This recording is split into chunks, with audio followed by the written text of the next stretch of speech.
देखिए, इसरो या गेट जैसे एग्जाम्स में ना ये जो रीजनिंग सेक्शन के कॉम्प्लेक्स फिगर्स होते हैं ये सच में दिमाग घुमा देते हैं, है ना। मतलब इतने सारे लाइंस ओवरलैप्स एक अजीब सा विजुअल कंफ्यूजन क्रिएट कर देते हैं। लेकिन टेंशन की कोई बात नहीं है। आज के इस एनालिसिस में हम इस पूरे विजुअल कंफ्यूजन को क्लैरिटी में बदलने वाले हैं। एक एकदम सिस्टमैटिक तरीका जिससे हर एक छिपे हुए आकार को हम बिल्कुल सटीक गिन पाएंगे। तो चलिए बिना किसी देरी के शुरू करते हैं। तो हमारा आज का रोड मैप कुछ ऐसा दिखेगा।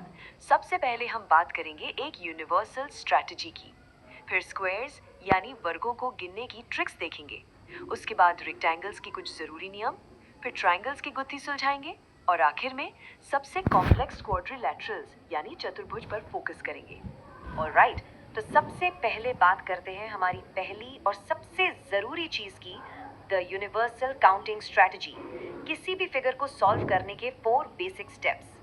देखिए, कोई भी फॉर्मूला लगाने से पहले ना हमारा लॉजिक एकदम क्लियर होना चाहिए। जब भी कोई उलझा हुआ फिगर सामने आए तो सबसे पहला सवाल यही होता है कि भाई गिनती शुरू कहाँ से करें। बस ये 4 स्टेप्स याद रखिए। सबसे पहले पहचानिए कि खोजना क्या है। लेकिन यहाँ जो असली गेम चेंजर है ना, वो है स्टेप नंबर 2। हर एक वर्टेक्स यानी बिंदु को अल्फाबेट से लेबल करना। ये डबल काउंटिंग से बचने का एक तरह से ब्रह्मास्त्र है। अगर लेबलिंग सही है तो मजाल है कि कोई फिगर 2 बार गिना जाए या कोई हिस्सा छूट जाए। चलिए अब आगे बढ़ते हैं अपने दूसरे पड़ाव की तरफ, स्क्वायर्स यानी वर्गों की गिनती। सिंपल ग्रिड से लेकर कॉम्प्लेक्स फिगर्स तक हम सब जानते हैं कि एग्जाम हॉल में एक एक सेकंड कितना कीमती होता है। तो क्या ऐसे में एक एक स्क्वायर को उंगलियों पर गिनना समझदारी है? बिल्कुल नहीं। ये जो फॉर्मूला है ना, ये कोई रटने वाली चीज नहीं है, बल्कि आपका सबसे बड़ा टाइम सेवर है। जब भी m रोज और n कॉलम्स वाला ग्रिड दिखे, बस उन्हें मल्टीप्लाई कर दीजिए। फिर दोनों में से एक एक घटाते जाइए और तब तक जोड़ते रहिए जब तक 0 ना आ जाए। बस ये उस बोरिंग मैनुअल काउंटिंग को बाईपास करने का सबसे स्मार्ट तरीका है। अब इस क्लासिक 4x4 ग्रिड वाले सवाल को ही ले लीजिए। इसे सॉल्व करने से पहले क्यों ना मेंटली उस फॉर्मूले को एक बार टेस्ट किया जाए। जरा सोचिए, 4 को 4 से मल्टीप्लाई करने के बाद हमारे अगले स्टेप्स क्या होने चाहिए। अच्छा, अब यहाँ एक बहुत ही दिलचस्प ट्विस्ट है। अगर हम सीधे फॉर्मूला लगाते हैं तो जवाब आता है 30, यानी 16 + 9 + 4 + 1। लेकिन जब एक्चुअल डिटेल में गिनती की जाती है तो असली जवाब निकलता है 35। सोचिए ऐसा क्यों? क्योंकि कुछ फिगर्स में ग्रिड के अंदर भी एक्स्ट्रा आकृतियां छिपी होती हैं जो फॉर्मूले की फिगर में नहीं आती। ये इस बात का सीधा सा सबूत है कि सिर्फ फॉर्मूले पर डिपेंड नहीं रहना है, पैनी नजर का होना भी उतना ही जरूरी है। चलिए अब जरा इस विशाल और उलझे हुए सवाल पर नजर डालते हैं।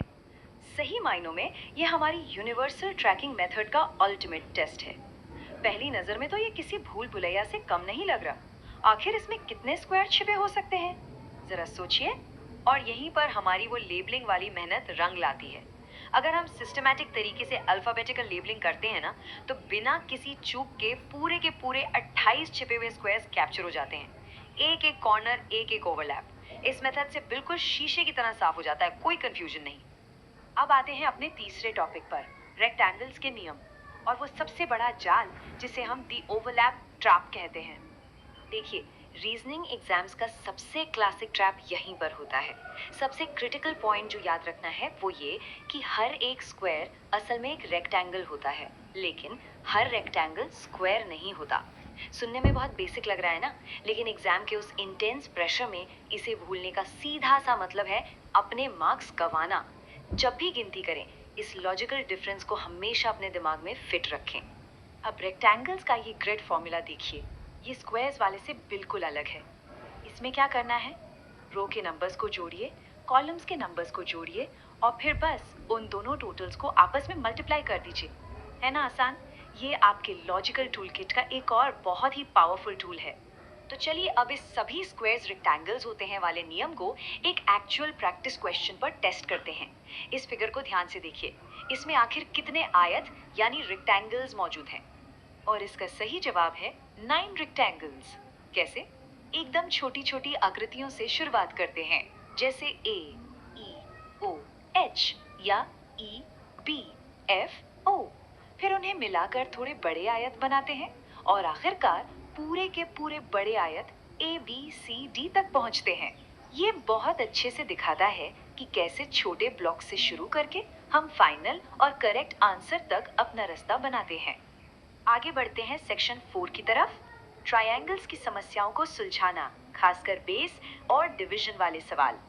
फिगर काउंटिंग की अगर कोई सबसे कुख्यात और डरावनी टेरिटरी है ना, तो वो है ओवरलैपिंग ट्रायंगल्स। लेकिन ये जो फ्रैक्शन बेस्ड शॉर्टकट है, ये बिल्कुल जादू की तरह काम करता है। आपको बस ट्रायंगल्स के बेस लाइन के हिस्सों को गिनना है और अगर बीच में कोई हॉरिजॉन्टल कट है तो उसे H मानकर बस मल्टीप्लाई कर देना है। सीरियसली, ये किसी भी मुश्किल शेप को मिनटों में सिंप्लीफाई कर देता है। अब ये टेबल देखिए, ये फॉर्मूला बहुत ही शानदार तरीके से दिखाता है कि कैसे सिर्फ बेस लाइन के इवन या ऑड होने से एक छोटा सा लेकिन बहुत क्रिटिकल बदलाव आ जाता है। अगर बेस ऑड है तो आखिर में -1 करना बिल्कुल मत भूलिएगा। मेरी मानिए तो इस विजुअल का अभी के अभी एक मेंटल स्नैपशॉट ले लीजिए, ये एग्जाम में बहुत काम आने वाला है। अब जरा इस आड़ी तिरछी रेखाओं वाले ट्रायंगल पर गौर कीजिए। ये ट्रायंगल वाला पजल सिर्फ मैथ्स का टेस्ट नहीं है, ये एग्जाम में आपकी शांति और फोकस का टेस्ट है। बिना घबराए सिस्टमैटिक काउंटिंग पर टिके रहने की क्षमता का टेस्ट है। क्या इसे पूरी एक्यूरेसी के साथ गिना जा सकता है? बिल्कुल गिना जा सकता है। घबराने की जरा भी जरूरत नहीं है। जब फिगर में 28 ओवरलैपिंग सेक्शंस हों, तब भी वो step by step vertex tracking method 100% accuracy की गारंटी देता है। एकदम छोटे त्रिकोणों से शुरू करते हुए पूरे बड़े त्रिकोण ABC तक हर एक शेप बिल्कुल परफेक्टली काउंट हो जाता है। और अब हम पहुंच चुके हैं अपने आखिरी और सबसे दमदार सेक्शन पर, कॉम्प्लेक्स क्वाड्रिलैटरल्स यानी चतुर्भुजों पर विजय, हमारी अंतिम परीक्षा।